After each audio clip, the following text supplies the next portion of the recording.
보건지소 병실 천장에는 오래된 형광등 불빛이 희미하게 흔들렸다. 도지인은 잠결에 미간을 찌푸렸다. 거친 숨소리가 새어나왔다. 새까만 바다. 차가운 물. 물속으로 가라앉는 그림자. 도지인은 몸부림치듯 눈을 떴다. 온몸이 땀으로 젖어 있었다. 그 순간 이마에 차가운 수건이 닿았다. 또 그 꿈 꿨어요? 유칼이었다. 도지인은 잠시 멍하니 그녀를 바라봤다. 병실 창가에 앉은 유칼이는 밤새 잠을 못 잔 사람처럼 피곤해 보였다. 열은 내렸어요. 언제부터 있었어요? 계속. 환자 두고 어디 가요?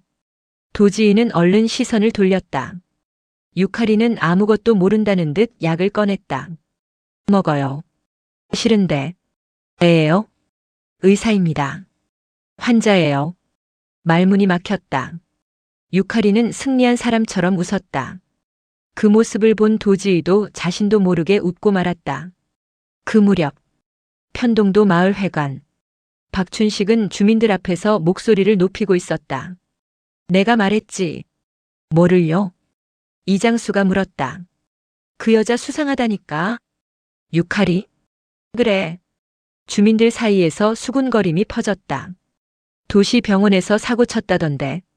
의사들 홀린다더라. 꽃뱀이래. 의사 킬러라자녀. 근거 없는 말들이 눈덩이처럼 불어났다. 작은 섬에서는 소문이 바람보다 빨랐다. 황신혜가 인상을 찌푸렸다. 적당히들 좀 해. 왜? 당신들은 직접 본 것도 없잖아. 하지만 이미 사람들의 귀에는 의심이 들어가 있었다. 오전. 보건지소는 평소보다 한산했다. 환자가 오지 않았다. 엄정선은 접수 창구를 보며 한숨을 쉬었다. 오늘도 안 오네. 용주천이 말했다. 보이콧 수준인데요. 현치연은 차갑게 중얼거렸다. 소문은 전염병보다 무섭지. 유칼이는 아무 말도 하지 않았다.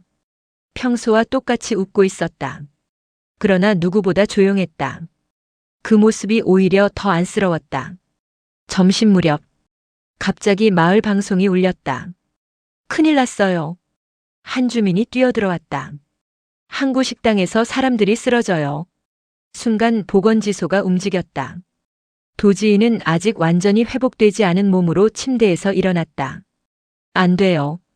유칼이가 막아섰다. 누워있어요. 환자 생겼다며. 현치연이 있어요. 나도 의사야.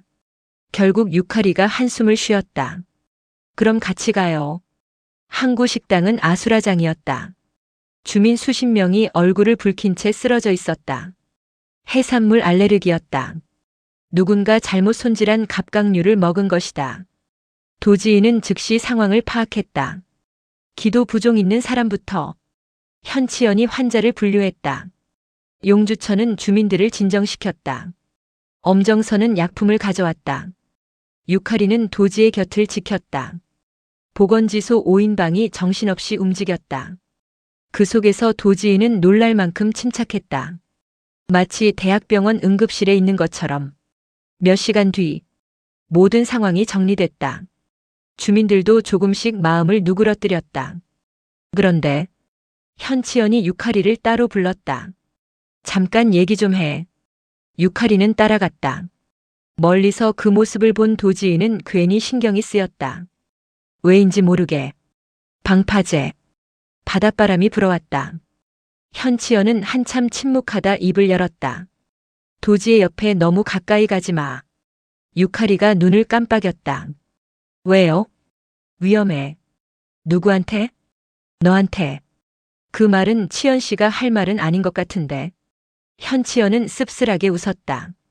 그래도 그의 눈빛은 진심이었다. 하지만 유칼이는 대답하지 않았다. 같은 시각 도지인은 병실 창문 너머로 밤하늘을 바라보고 있었다. 문득 발소리가 들렸다. 유칼이었다. 도지이가 먼저 입을 열었다.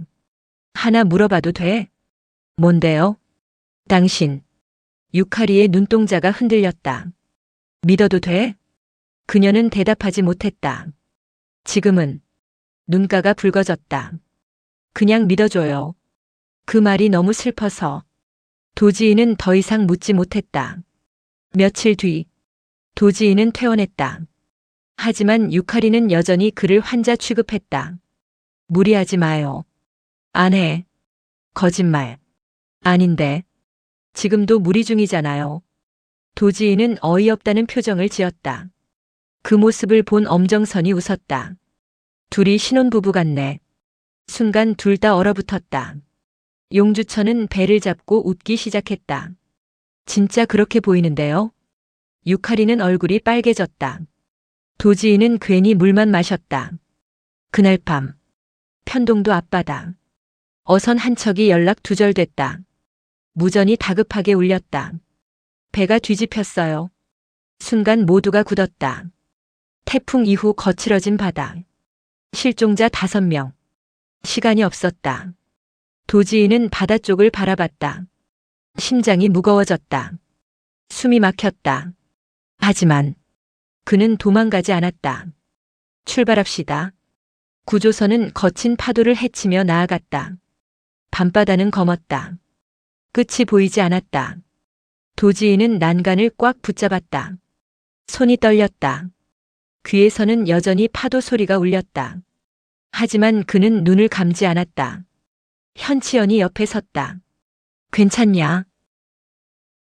아니, 나도. 도지이가 쳐다봤다.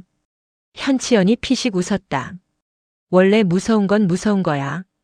그 말이 이상하게 위로가 됐다. 실종자 1명 발견. 그리고 또 1명. 하지만 마지막 어부가 보이지 않았다. 그때 멀리서 희미한 구조 신호가 보였다. 도지인은 망설임 없이 뛰어들었다. 무전기 너머 유카리의 목소리가 들렸다. 괜찮아요? 도지인은 거친 숨을 몰아쉬었다. 물속은 차가웠다. 공포가 다시 목을 조였다. 그 순간 무전기에서 유카리의 목소리가 다시 들렸다. 나 여기 있어요. 같이 버텨요. 도지인은 이를 악물고 손을 뻗었다. 그리고 마침내 실종자를 붙잡았다. 새벽. 구조는 성공했다. 주민들은 환호했다. 실종자 가족들은 울며 감사 인사를 했다. 도지인은 방파제 끝에 홀로 서 있었다. 바다가 보였다. 아직도 무서웠다. 하지만 예전처럼 도망치고 싶지는 않았다. 누군가 다가왔다. 유칼이었다. 둘은 한동안 아무 말 없이 바다를 바라봤다. 그리고 도지이가 먼저 말했다. 이제 듣고 싶어. 유카리가 조용히 고개를 돌렸다. 뭘요? 당신 이야기. 유카리는 눈을 감았다. 그리고 아주 천천히 입을 열었다. 대학병원에서. 목소리가 떨렸다. 환자가 죽었어요. 도지이는 아무 말도 하지 않았다. 그저 들어줬다.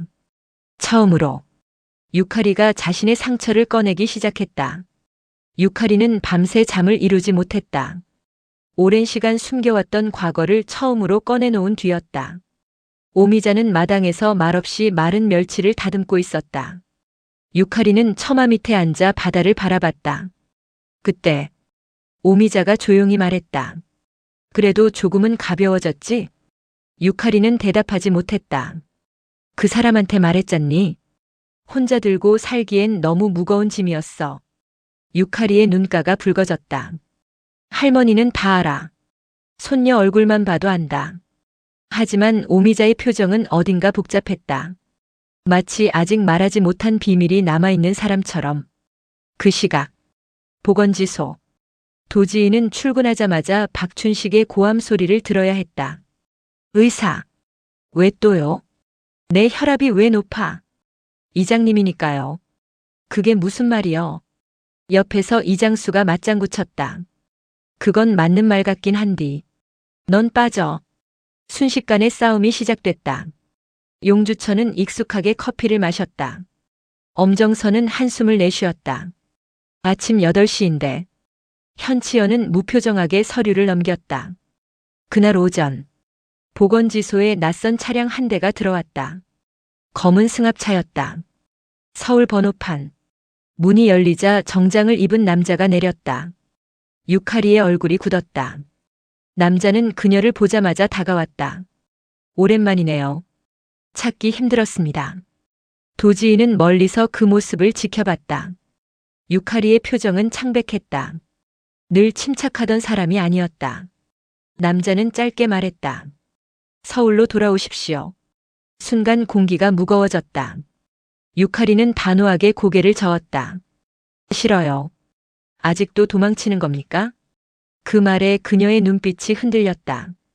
남자는 더 이상 말하지 않았다. 하지만 떠나기 전 의미심장한 말을 남겼다. 진실은 숨는다고 사라지지 않습니다. 드라마가 끝나도 이야기는 계속된다. 킹무비박